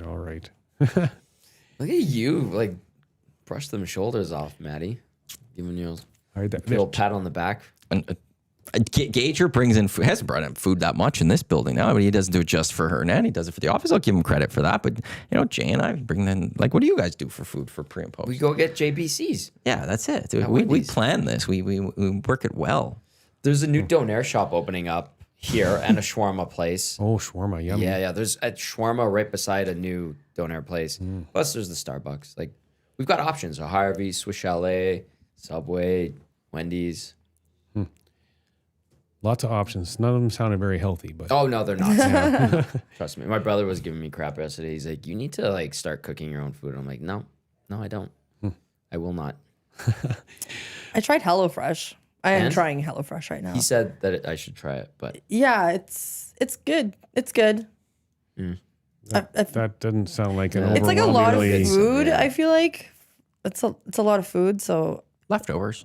yeah, and it says it takes 20 minutes, but it takes me like 35 minutes. how does that work? What do you mean? The hello, like they So you just get send you a week's worth of stuff. That's right. They For how It's a much? refrigerated box almost, like, or they put like ice and things in there to keep it insulated, and then you can go into the pricing. I had a discount code, so it was like 80% off. So that's why I gave it a chance. And then you can like 80% off? yeah. So I was like, For I'm gonna first timers, they give great Yeah. Jesus. offers. That's right. Once you're not a first timer, then Then they nail you. you can't use those codes or anything. And yeah, exactly. I think it's great for like a family or something. But I'd rather still do my own grocery shopping and do. if you can't grocery shop, or you are trying to just learn how to cook, I think they're great because they give it Yeah, to if you you're all there, learning how to and you cook. could follow the Yeah. instructions, but they give you everything in the right proportions. Yeah, like too. you have like little packages of enough. So for your spices and all that, and you could just throw it in mustard, and you yeah. just follow the things and it goes. Yeah. But like when I look at that, like the cost of buying the groceries or the meal through them, but buying the groceries on your own, well, it's a little more expensive to do it on your own, but you buy a container of salt, you can use that salt for a very long time. Right. That pepper you can use for a long time. The seasoning you can use for a long time. You buy a clove of garlic, you only need one little piece for the recipe you got for other recipes. So, and to me, in the end, it works out to be cheaper to do it on your own. But if you don't know how to grocery Yeah, shop, all exactly. that, it's actually fun. It's really cool. They have great recipe ideas, do. but you can go And they online and keep take those all of their recipes. recipes. That's yeah, you don't need that's to what I'm gonna subscribe. do. You can just go online and print off all their recipes. So if you're looking for inspiration, you can just go there and print it and do it yourself. I feel rushed though. Like for example, like if you get like a bag of spinach or something, like it's gonna go bad within 3 to 4 days. So you're kind of forced to even eat that. You might not be in the mood for that either. Although Or I get busy, like 3 yeah. meals. Yeah. So it's sort of like that was my experience with it. But I know people and like couples and stuff that are trying to learn to cook. Exactly like you said, like they love it and it works for their lifestyle. It comes right to the door. Maybe I'll try. Yeah. How many people are disciplined enough in their grocery shopping though to just buy what they need and not buy a whole bunch of extra stuff and it sits in their freezer until it's freezer burnt and you gotta throw it out or whatever. I mean that's the hard part with that, where it might make it cheaper to do it like that. But like my wife is so structured with this. We buy our groceries for the week. The week we have this sheet of paper where she writes out the menu for every night and then the groceries that are needed for what we're having every night. And boom, that's our grocery list and that's what we're having every night for the brilliant. week. Yeah, it's awesome. And then we don't buy extra stuff. Yeah. Because Yeah. we just buy what we need for those meals and that's that. That's actually really smart. I don't know like how your guys' palate is, but like I also, for example, like this HelloFresh stuff, majority of it is like Mediterranean because I have like high protein, want like healthy meals. But I'm like an Asian cuisine sort of person. So I really like I want that. Like I know it's sitting in my fridge and now I have to eat this, but I'm like, no, I want a Korean rice bowl or something. Pasta. Not That's pasta. that's all I do. So Italian. Yes, That's it. I love pasta, but I hardly eat it now because it's not good for you. I know. So 'cause my the brother, carbs. he's just all over me. but- just an attack. It is good for you. It's so good. Look, how many fat Italians do you find in Italy? Well, In fair. Italy. That's the thing. I'm just so pasta Here. can be very good for you. They do it. They're not fat over there. Well, that's what they walk. Their everywhere, but lifestyle's better. They do it. They eat good food, rich food, but they're great. Fresh. Fresh. Here, portion control some there. chunky Portion Italians. control, yeah, fair. Yeah, and the pasta that's getting eaten over here is a lot more processed than the pasta is. Make your own over pasta. there. Exactly. That'd be if you could have the time and. He likes But that doing takes that. time Oh, I too, love it. right? Like If you make some homemade pasta, make some extra and send it my way. I haven't done it in a long time. His mom. We'll have- phenomenal. but now you could do like Yeah. cauliflower or that's like the not- beans and stuff as God. pasta. Like it's that No. base. I always try to find That's an alternatives. insult. That is an insult. Also, really quick, speaking of someone who is insulting the Oil Stream pre and post game show, Matthew, here's one from Norman at Combine. Sounds like the nasties at BP are just an afterthought. Let's go Texans. You're No. hurting their feelings. I'm talking about in this office. We have more fun. And I even said when Tommy's here with them, we have more fun. Because when we're on location, we have a really good time. The nasties are all there. They're awesome. We had a great year last year. I'm saying in this office, Jay and I, we have a great fun time together. When it's football day and we're watching a game together, from when we get here to doing pregame to the game to postgame and then wishing each other bye, it's a wonderful afternoon. I will read a personal text from Mr. J. Milne from this past weekend. Oh my God! Should we get out like Kleenex to Someone wipe the play, tears? like- Great job Romantic today. music. Food, show, company, all of it. Bravo. Like we send each other these messages afterwards of gosh. this was a fun afternoon with each other. This was great. Loved Did it you all. reply exquisite? Likewise, it was a very nice Saturday my afternoon. God. Have a wonderful Saturday evening with You your family, stalker Jay. Send each other messages like that? Absolutely not. Yeah. No. Because Jay and I just have a special relationship, and the Green and Gold pre and post game shows, we love each other. I love Jay. Jay loves me. It's a healthy workplace. I promise. Oh, boy. All right, I want to get into one of my favorite topics on the Hangout before it's do it. it's too late. Stuart Skinner. Yes. You were asked about this too. in the I was nasty okay. show. Yeah. I thought I was actually going to be the one to give everyone this news, but Stauffer trumped me by tweeting something out yesterday. But 2 years ago, when I was hung out with Stu in the summer, as soon as I saw him, like, holy shit, Stu, you have gained a bunch of weight. Was this by design? And he goes, yes. And so he went. I said, well, you were 215, now you're 225, right? And he's like, yeah, I gained 10 pounds. And I mean, it wasn't like it was bad weight. He was thick and strong and whatnot. And I asked him why, and he was talking about he thought he'd be a better skater and just be like stronger and whatnot. So he thought that it would be beneficial for his game. When I was hung out with him a little bit this summer, as soon as I saw him, I'm like, holy shit, Stu, have you ever leaned out? I said, now you're back to 215, right? And he's like, yes, man. Like, him and I have talked a lot about nutrition and fitness and all that stuff before, so I know what he's up to pretty good and whatnot. But he, so I said, okay, is this by design? He said, yes. I started and finished the year last year at 225. I'm 215 now. I'm like, okay, so why this time? And he felt that, the extra 10 pounds wasn't great for his mobility and whatnot. And so he just found that, as players do too with skaters, I mean, if they get too big, they can't skate as fast and mobility is not the same. And so anyways, he is leaned out. He's ready and raring to go. He did take off for last about 4 or 5 weeks of summer to go to Kelowna with his family. He rented an Airbnb out there just to get out of Dodge and train out there, get ready for the season. But he's back. Like him being lean like that. I feel he made a decision with his body that he made, and he went back to where he was before. Now, was he a better goalie 2 years ago than he was last year? I mean, that's a debatable discussion. I would say yes, that anyone can have. But he's back at that weight, and he's worked his ass off this summer. And I think we're going to see Stu ready and raring to go at the beginning of the season. So. Make it or break it year for him. It is. Either way, in my opinion, I don't think he's going to be an Edmonton Oiler a year from now, no matter what, because he's not going to be able to fit in the Oilers' salary cap structure. Because Stuart Skinner, love him or hate him, he's getting between $6 and $7 million on his deal next year. The Dustin Wolf deal is going to push Stu Skinner up that high? Dustin Wolf's 7.5. I know. I think, and he's played whatever games. He's never been an All-Star. He's never been a finalist for the Calder Trophy. He's never been to 2 Stanley Cups, and he got 7.5. Stu's getting between 6 and 7.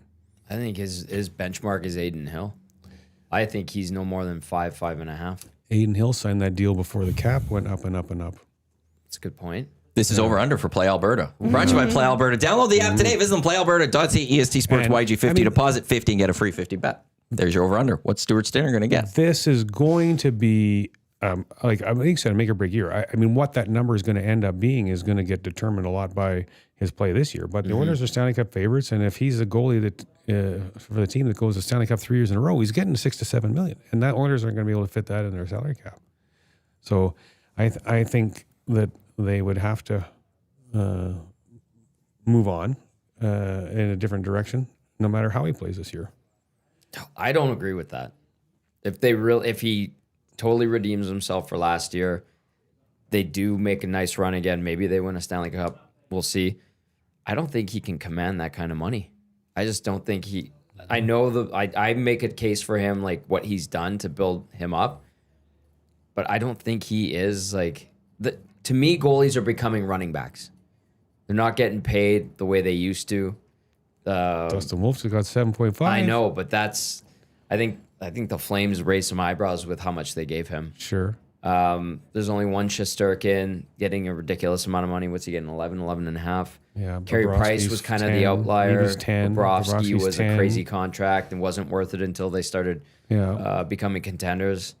I still think Aiden Hill is the benchmark for Stu Skinner, regardless of what happens this Spencer year. Knight just signed 5.8. Ew. He was 4.5. I mean, he's gone up. That's He's gone up ridiculous. $1.3 million. Okay, maybe Stu gets 6 to 6.5, but how can they not squeeze him in with the cap going up? Well, they're tight as it is right now. It's going to go up more, but now next year, McDavid's new contract's going to. What's McDavid right now? 12.5. 12 and a half. So hypothetically, say that's 17. That's another $5 million, and I don't know who else they have to sign. But the Oilers are tight to the cap, and they're just going to extend if they extend Wallen. They have a projected cap space next year, $44.99 million. That does not include McDavid. Henry, Kapanen, Tomasek. I'm just reading the UFAs for that Walman. year. Ekholm, Walman, Kulak, Walman. Stature, or a goaltender. Okay. Both goaltenders So that are money's UFAs. Wow. I mean, how much was it? 40-some million? 45, we'll say. Okay, so and Connor's so then you could- 17, you're 28. Wallman's 5, you're 23. Goaltenders, well, Colton's 5, you're 18. Ekholm, what's Ekholm going to get? Not a lot. Yeah, he'll probably go 4 million maybe. If they keep him don't know. around, yeah. But then they still Maybe. need at least 2 more defensemen. 2 more defense. So, You're at 19 cool, million like without goaltending. yeah. It'll be interesting. I mean, maybe they could squeeze in I mean, you could- 5 or 6, I think but they it'd could be find tight. some. They find could a also, way. yeah. Yeah. But it'll be interesting for sure. But everyone knows Stu's my guy, so I'm going to support him to no end. But yeah, I'm rooting for him. Yeah. Like I really think people are writing him off way too soon.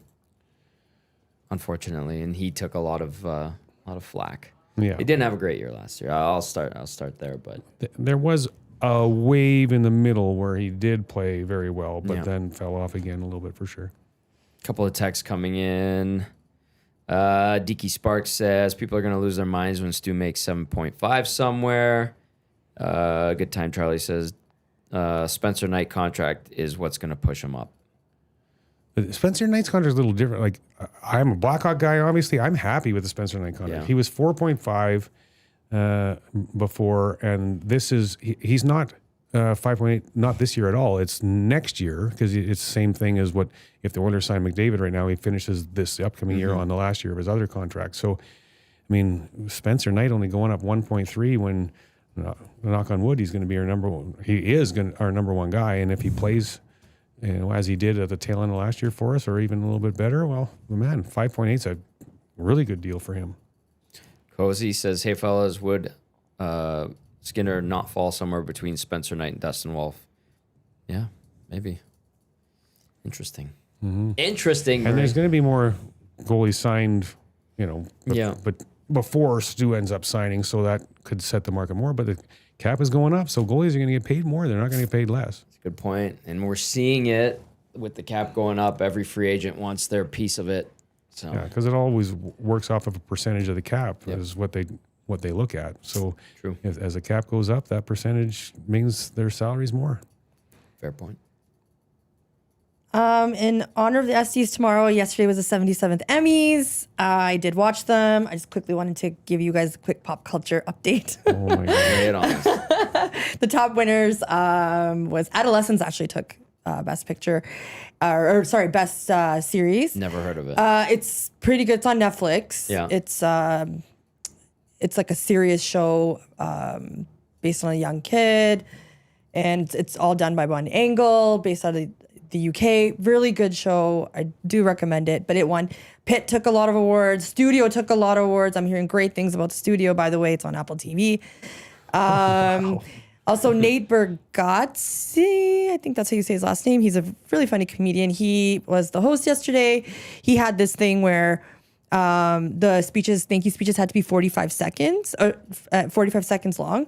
And if they went over, he had $100,000 to Boys and Girls Club. So every time you went over the 45 seconds, $1,000 would be taken off each second. Oh, wow. So they ended up with minus, I think, $36,000 Oh my God. negative. But at the end, he did say that he was going to contribute $250,000. I think CBS was going to contribute $100,000. Nice. But it was nice.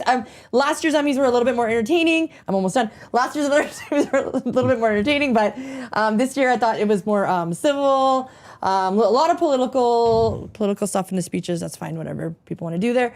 Outfits were really tame, not anything insane. Sweeney was my favorite. If you want to check out her outfit, she looked gorgeous in the red gown. Wish I could wear that tomorrow. Yeah, so it was just FYI. Those are the shows that you guys should go watch. And Hacks. Everybody loves this Hacks show. I haven't given it a chance. I've never heard of any of these shows you said. I watched the Cowboys documentary on Netflix. I loved it. That's all I have to say. Go Cowboys! Big win yesterday, I Wow, guess. what a game! All the way to Man. OT. I was really- golfing, yeah. so I was following it on my phone. But like 64 years. Do you know that Aubrey? There's been 4 field goals in the history of the NFL kicked from 64 yards or more. Aubrey has 2 of the 4. Really? That's pretty impressive. And is. to kick a 64-yarder to put the game into overtime, wow, that's. Also- And his contract's up at the end of the year, so you can guarantee you that Jerry's going to make him the highest paid kicker ever. Daniel Jones, 2-0. Just saying Colts have a good start right Cardinals. now. That Broncos game, that was wild at the end with the kick, missed the kick, penalty, Colts win it. Yeah. Happy Jazzy. Yeah, I was really happy. It's exciting. That's it. The EST Hangout presented by Sentinel Storage, Canada Storage experts right here at Edmonton Sports Talk. Up next, it is Lockshot, myself, and Dusty. We've got Oil Stream. We've got EST Afternoons. We've got the Reed Wilkins Show with Jay Milne. That's going to take you till 6 o'clock. And again, ESTies tomorrow, Metro Cinema, doors 6, show at 7, ESTies at EdmontonSportsTalk.com for tickets. And again, I threw it out there. I haven't looked, but if you wanted to present, I got one presenting spot open for a nasty if they want it. Just text in 780-218-9999. Murray, it's great seeing you. It's great having you in. Great to be back. Love it. On behalf good of show. Murray, Jasmine, Tommy, and Matt, thanks for tuning into the Hangout here at Edmonton Sports Talk, your clear choice for Edmonton Sports, presented by Play Alberta. Lock Shop coming up in a few minutes. Don't go anywhere. Let's go. There you go. Right in front of the camera. First-time guest, long-time listener, fan of the original draft commissioner. Welcome to the EST Hangout presented by White Claw Hard Seltzer. The difference is clear. Matt Iwanyk, Tom Zola with here, joining us today.